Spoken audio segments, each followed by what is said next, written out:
Welcome. This is Historically Drinking, and I'm Sarah Mengoni. This week's topic is a sad one. We're going to be honoring the memory of Betty White. But first, do you like this type of content, this booze-soaked history? Then smash that subscribe button below and then click the little notification bell after it. And that way you'll know every time we release a new Historically Drinking video.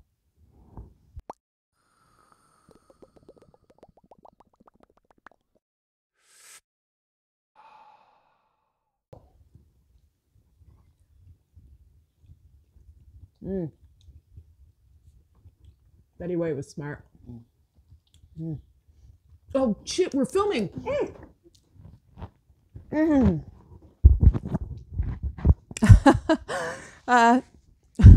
Pardon us.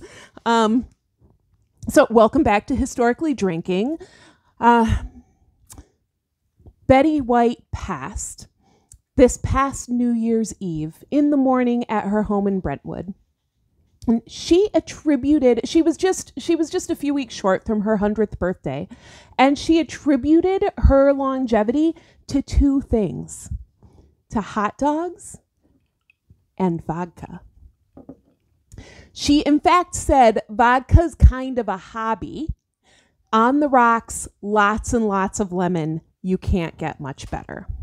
So that's what we're drinking today, is our vodka on the rocks with lots of lemon. So I'm going to go ahead and squeeze these lemons in here. And this is Grey Goose vodka.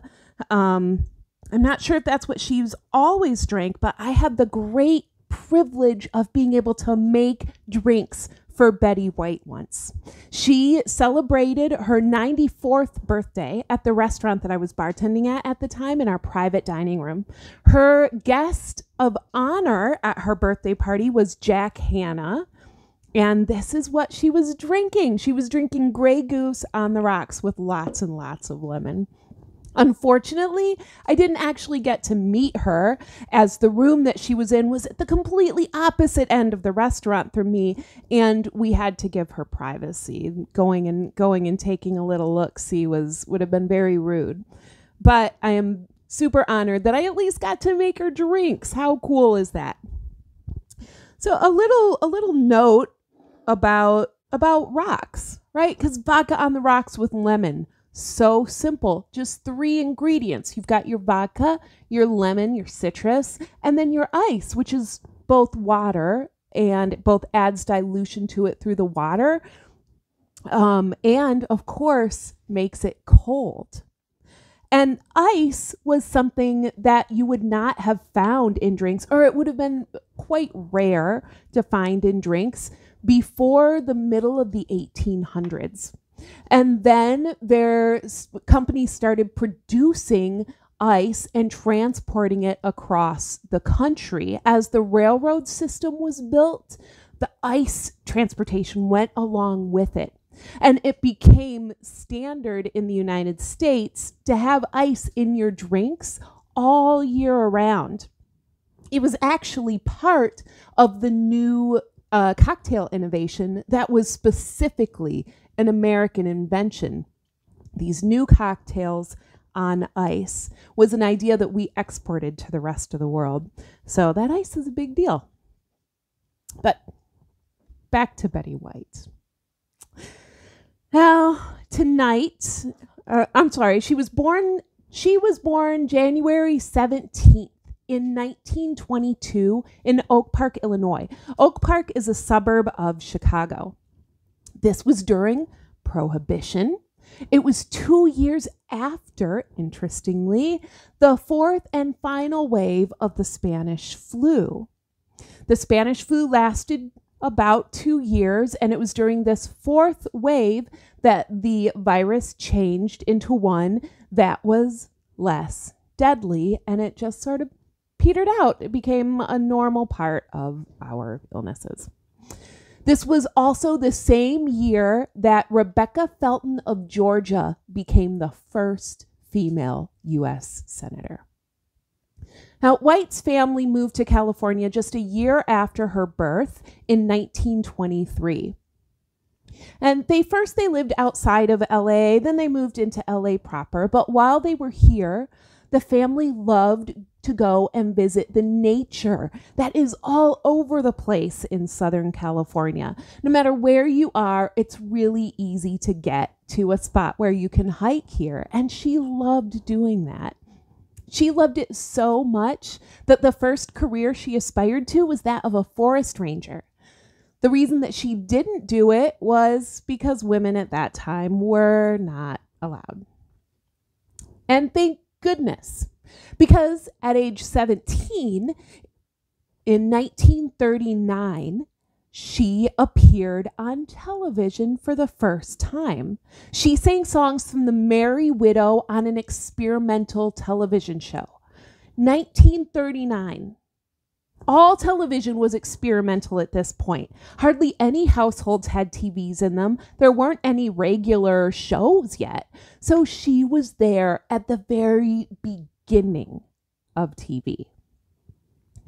Now, around this time, she was also doing some modeling that she got paid for, some professional stage acting work. This was the career that she wanted for herself. But then World War II happened, and she put that career on hold to volunteer for the war effort. And I'm not sure exactly what her function was, but what she was doing was to help transport things that were needed for the war around Southern California. And it is my most sincere hope that Betty White was behind the wheel of a big old truck with a bandana on her head, the back full of stuff that was necessary to win the war, just driving that truck over Southern California. But I don't know, that's true.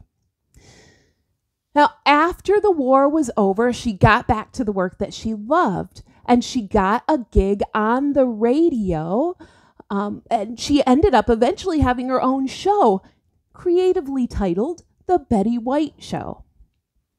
In 1949, she started co-hosting a TV variety show. In 1951, still as co-host, she was given her first nomination for a Best Actress Emmy. A couple years later, in 1952, the other host of the show, the male host, left, and then it was just Betty White hosting. From that point, for the next 4 years, she worked 6 days a week, 5.5 hours a day, doing live ad-lib TV. 5.5 hours a day in front of the camera, just hoofing it 6 days a week. That's intense. Requires so much quick-wittedness and a lot of energy. It's a remarkable feat. In 1952, she also co-founded Bandy Productions. And what this meant was that she would have full creative control both in front of and behind the camera. And this was so rare in Hollywood for anybody, let alone a woman, to have this control. It put her in a very exclusive club. It was basically just her and her good friend Lucille Ball that were in that position. In 1954, they launched a new show with an old name. It was called The Betty White Show, but this time it's on TV. And Betty White chose a female director for this show. They also hired Arthur Duncan, an African-American performer, as a regular cast member. Now, this was 1954, and seeing an African-American man on TV regularly upset a lot of people, especially some people in the South, where stations threatened to boycott the show. What was Betty White's response? Well, she said, "I'm sorry. Live with it." Arthur, did you have a nice weekend? Sure did. The usual weekend. What's the usual weekend? Well, a benefit.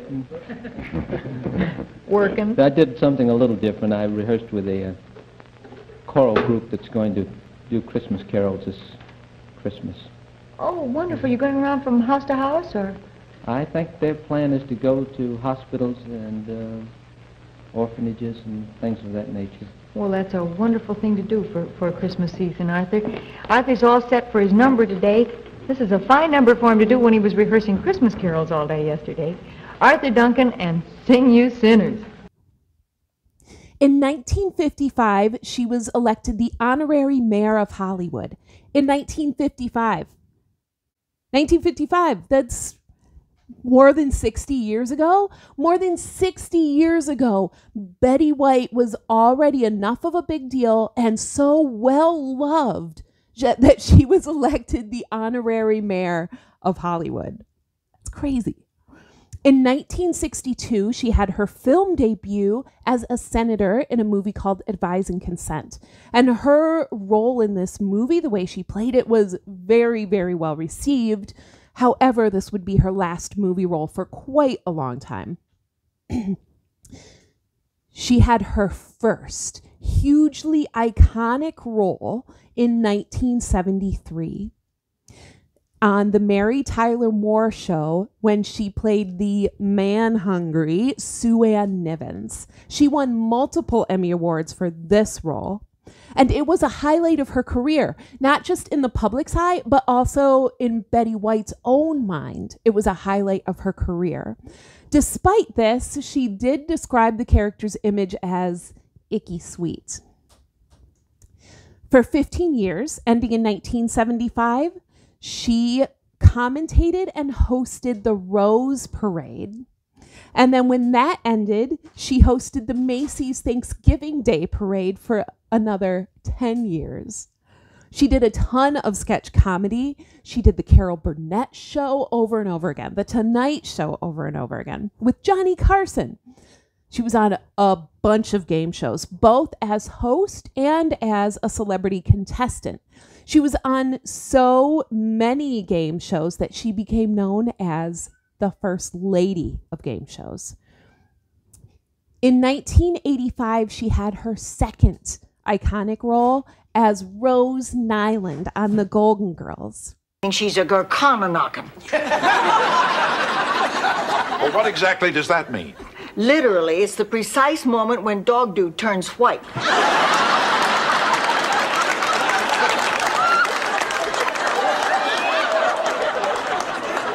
But in general, it refers to the kind of person you don't want to share your Hoogenkoggles with. Rose, if you say one more of those stupid words, So blow it out your tube and burbles!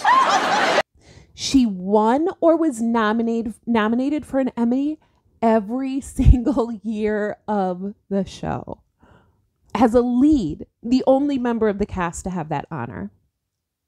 Interestingly, she was first offered the role of Blanche, and Rue McClanahan, who played Blanche ultimately, was offered the role of Rose.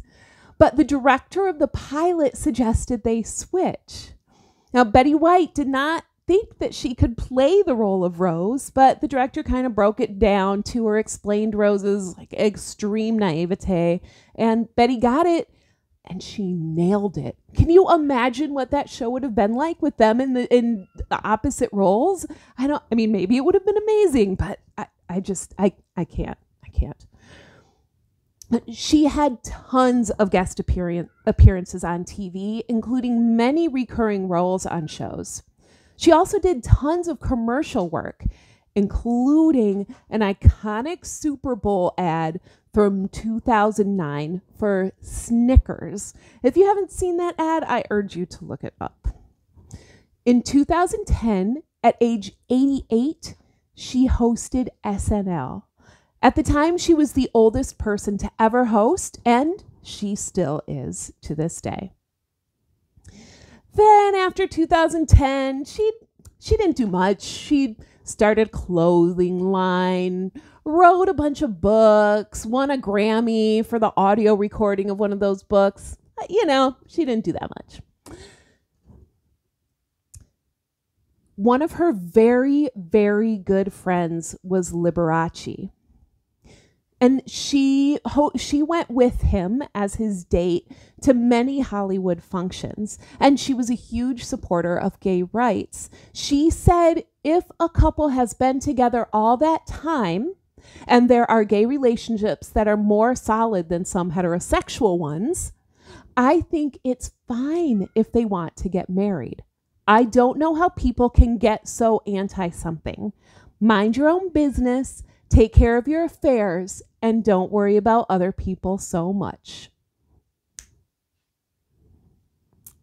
Other close friends were, as I mentioned, Lucille Ball, Mary Tyler Moore, and John Steinbeck. Can you imagine these parties? You know, going to a party at Betty White's house, having these kinds of people there, these amazing performers, amazing thinkers like John Steinbeck. Like, whoa. Well, she was the last surviving member of both the Golden Girls and the Mary Tyler Moore Show. Ed Asner, of course, died last year as well. So with her dies something bigger than her, I think. She was an animal enthusiast, and not just the live ones. She loved the stuffed variety as well.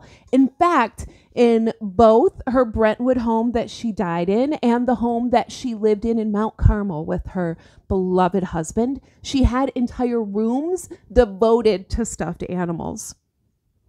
She was an animal advocate and an activist.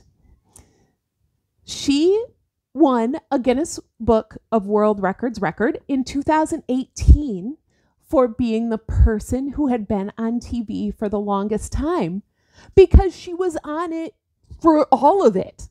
Until now, she was always on TV. We are now moving into an era where there will be no Betty White on TV for the first time ever. She won 8 Emmy Awards in various categories, 3 Screen Actors Guild Awards, that Grammy Award that I mentioned earlier. In 1985, she was a Television Hall of Fame inductee. And she has a star on the Hollywood Walk of Fame. Brian, we're in LA. What do you think? Should we go to her star? Yeah, let's do it. Yeah, let's go. We're going to come with us. We're going to go to Betty White's star now. All right? We'll see you there.